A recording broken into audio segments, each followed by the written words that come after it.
อยู่นำไห้นำนาเนาะเป็นบ้านนอกของนาเฮาเป็นบ้านเฮาเมืองเฮาทุกคนเนาะก็มีความสุขอยู่นำไห้นำนา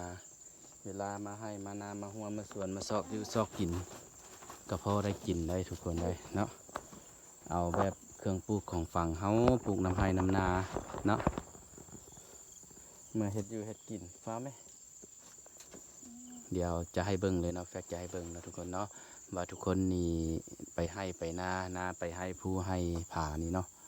เป็นจะได้มีแนวอยู่แนวกินบ่ได้ปลูกเป็นหมักทั่วหมักพอกหมักเพชรหมักต้องหมักแตงบ่หมักกระนอกกระนอยเนาะเป็นใบหมักบกหมักบวบเนาะเป็นหมักบวบหมักอึกแล้วก็หมักน้ำเต้าสินะเนาะมีบ่สิมีบ่เนาะเดี๋ยวแฟกจะพาไปเบิ่งตอนนี้เป็นเวลาที่ว่าทางแฟกกับน้องเดือนเก็บมาเป็นที่เรียบร้อยเนาะก็อยู่สวนอยู่กระท่อมหรือว่าอยู่เถียงอยู่ตูบกำลังจะเมื่อบ้านเนาะกำลังจะเมื่อบ้านก็เลยว่าบ่ทันได้ทายเนาะทายแต่ตอนที่ว่ากำลังจะใจฟ้าแม่ฟ้าใจกำลังจะใจเนาะเดี๋ยวจะไปใจให้กับทุกคนได้เบิ่งน้ำกันว่ามันมีอย่างแน่เฮาเก็บอย่างได้แน่เนาะมื้อนี้เนาะหลังจากที่ว่าหวายหญ้าใ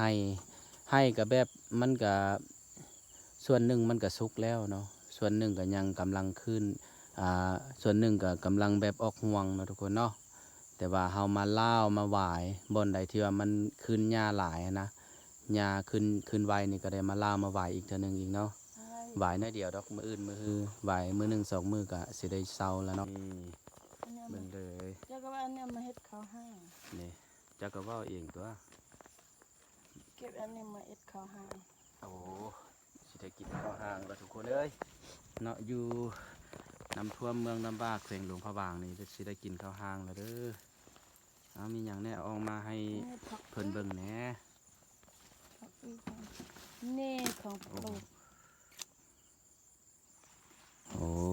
หมกแตงสลีมักสลีก็ยังอีก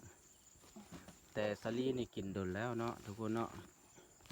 คือเอาให้ทุกคนเบิ่งนะสลีนี่กินดนแล้วข้าวก็ได้หลายเติบเด้เอามาเฮ็ดข้าวหางเบอร์หยังอันนี้เบอร์คิงนี่นะเบอร์คิงเบอร์คิงใจไว้ข้าวเบิ่งดูเอ็ดเบิ่งดูเยิงมาเอาหยุดก่อนโอเคจะก็อิดใส่ไว้นี่บ่ทันได้สำเพิ่มน้ำเอาแม่แตงอีกแตงนอค่าเนาะมีหลายได้ทุกคนเนาะเอาเมื่อซุปผักอย่างอันนี้บ่ผักหนามนะมีผักหนามแน่มีแต่แนวผมกินเนาะเป็นแบบประเภทปลอดสารพิษ100%เลยทุกคนเนาะอยู่ลำไห้ลำนาอยู่บ้านนอกของนาเฮา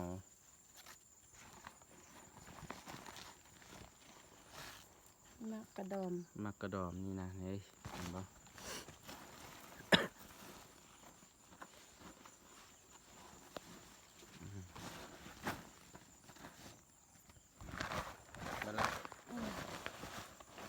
มีข้าวต้นกไก่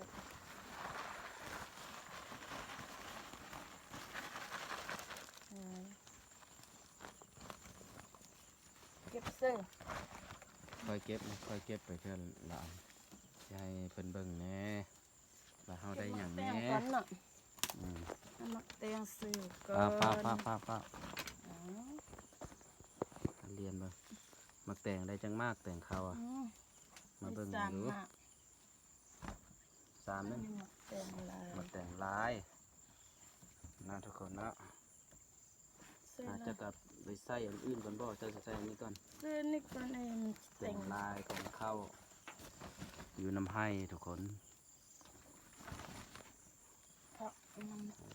มีผักน้ำเต้าเบิ่งน้ำเต้าไปอันนี้ผักกูดเนาะผักกูดงอง เอามาซุปปนกันนี้เนาะมันแบบเป็นรวมมิตรนะเนาะมันแซ่บได้ อัน อั นี้ น เบอ นี้ ร์ หมักทั่วก็น้อยเดี๋ยวเอาออกนะครับอันนี้เบอร์หมักทั่วเนาะยอดหมักทั่วเอามาซุปปนกันยอดหมักทั่วยาวนะทุกคนเนาะมันเป็นทั่วดินได้อันนี้เด้ เบอร์คิง ใส่เบอร์คิงมาเบิ่งเลยเนาะเบอร์คิงเอาเมื่อซุปเนาะซุปกับผักกับนอนี่โอ้ยคักเบอร์คิงนี่ก็ได้เบอร์คิงแล้วกับมักอันน้ำเนาะผักน้ำ มักกระดอม มักกระดอม ตกหมดแล้วบ่มักเผ็ด ประเภทแบบนี้นะทุกคนเนาะก็เอากระซื้อแน่มือใดที่มาให้เนาะ มักขน ได้ ม มาให้มักกะน้อยอันนี้ เลสลี สาลี เก็บมักเผ็ด มักเผ็ดมัน ซ้ำนี่10,000เลย มันแพงอีหลีไรเดี๋ยวนี้นะมักเผ็ดนี่ก็ได้แล้วก็ยอดอันนั้นนี่ เงิน มันก็จะมียอดมักบวบนำเนาะทุกคนเนาะแต่มันมีน้อยเดียว เก็บอ่ะ ยังบ่หลายหัวข่าเบิ่งข่าต้นข่าเนาะก็ไปซุปร่วมกันเพอมันแค้น เก็บมักเผ็ด มากะสิประมาณนี้เด้อ ต้องไอ้อุ่นหมดค่ะเก็บ พ่อแม่ ได้เมื่อ เอาได้แล้วว่านี่บัดนี้ นี่แหละ สิไปใส่ต่อ เมื่อบ้านมืดแล้ว ว่าไป เอาแว เนาะ ก ทุกคนเนอกกะ แว ได้ ก อยู่ได้กินอยู่นำบ้านนอกคอกนาเฮา แวกเอาน่ะ เนาะกะสิได้อยู่ได้กินอยู่ดอกหาพักหามีเนาะอยู่นำให้นำสวนขอบใจเด้อสำหรับทุกคนที่ติดตามรับชมเนาะตั้งแต่ต้นจนจบพบกันใหม่คลิปหน้าอย่าลืมกดไลค์กดแชร์กดติดตามเด้อให้กับบ่าวแฟกในเพื่อเป็นกำลังแห่งใจ จะบ่ผ่านเนอกคลิปดีๆ มาฝากมาตอนให้กับพี่น้องอยู่ที่ซองแฟกจี้เฮาเนาะในครั้งใหม่เมื่อก่อนเด้อแฟกเมื่อก่อนกับน้องเดือนสิได้กลับก่อน